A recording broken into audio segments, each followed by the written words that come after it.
Halo semuanya, kita kembali lagi ya. Di video kali ini kita akan bercerita tentang Keong Mas, cerita anak Nusantara dari Jawa Timur. Yuk kita dengarkan bersama-sama. Simak video ini ya. Tatat tatat.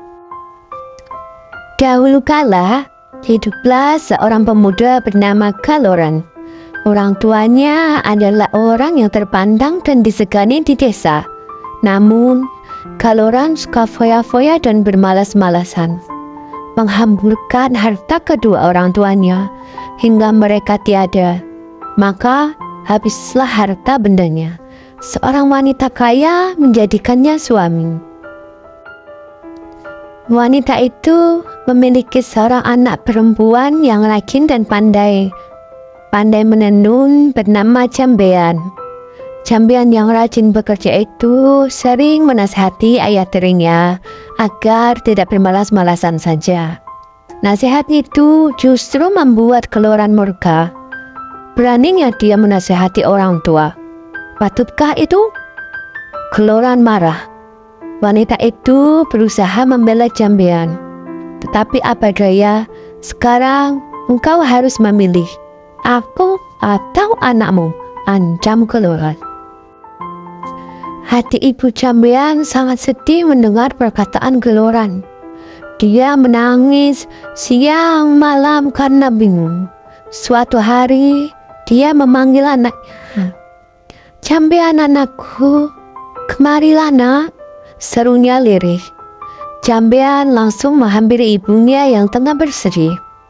Mengapa mak bersedih saja? Tanyanya dengan iba.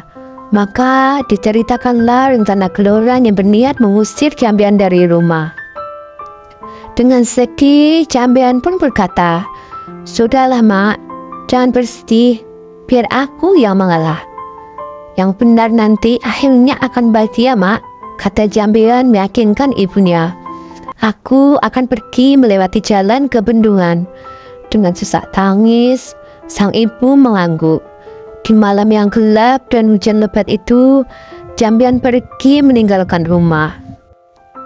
Tak berapa lama kemudian, ibu Cambean yang tak kuasa menahan kesedihan berusaha mencari, tapi tak bisa menemukannya.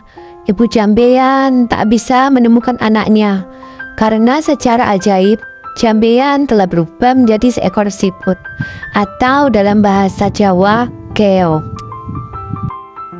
Di desa Dadapan, hiduplah dua bersaudara bernama Nyai Sambeka dan Nyai Sembadil. Mereka hidup miskin dan berbeda mengumpulkan kayu bakar dan daun kalas. Suatu hari, keduanya pergi ke bendungan untuk mencari daun talas.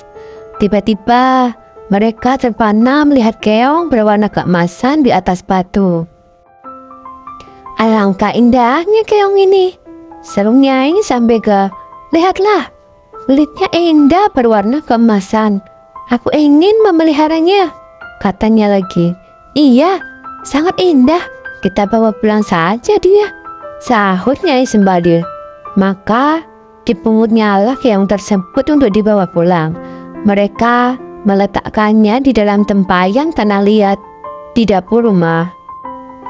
Semenjak itu, kehidupan mereka berubah.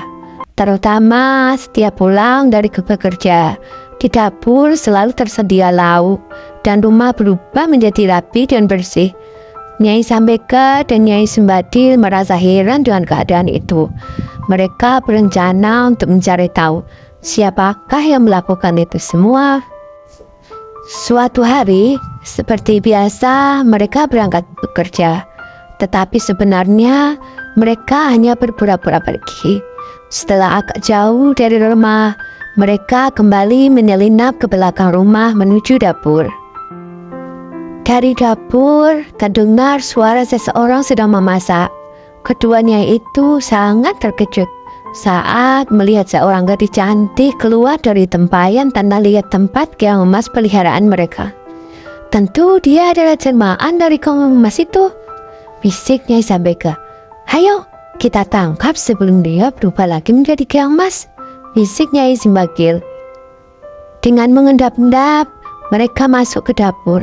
Lalu ditangkaplah gadis yang sedang memasak itu. Keong emas yang menjelma menjadi jambean awalnya takut, tetapi akhirnya bisa tenang. "Siapa gerangan kamu, nak?" desak Nyai Sambega penasaran. "Apakah kamu bidadari?" tanyanya lagi. "Bukan, saya manusia biasa. Saya diusir oleh ayah tiri saya, sehingga saya menjelma menjadi keong," sahut jambean tertunduk. Keduanya itu terharu mendengar cerita jambean, apalagi melihat ketekunan gadis itu dalam bekerja dan kebaikan hatinya. Akhirnya, Keong Emas diangkat sebagai anak. Sejak itu, Keong Emas membantu keduanya itu dengan menenun. Tenunannya sangat indah dan bagus, sehingga terkenal sampai ke seluruh negeri. Karena hasil tenunan itu juga, kedua nyai tersebut menjadi bertambah makmur. Tenunan jambean yang indah itu terkenal sampai ke ibu kota kerajaan. Sang raja muda sangat tertarik dengan tenunan buatan jambean, hingga raja memutuskan untuk melihat sendiri proses pembuatannya, dan pergi meninggalkan kerajaan dengan menyamar sebagai saudagar kain. Akhirnya, tahulah raja perihal keong emas itu. Raja tak hanya terpikat dengan keindahan tenunannya, tetapi juga terpesona dengan kecantikan jambean. Raja memerintahkan kedua nyai itu untuk membawa jambean ke istana dan hendak meminangnya menjadi permaisuri. Betapa senang hati kedua nyai itu, karena ketekunan dan ketabahannya, jambean dan kedua nyai itu kini hidup bahagia di istana raja. Dan cerita pun selesai.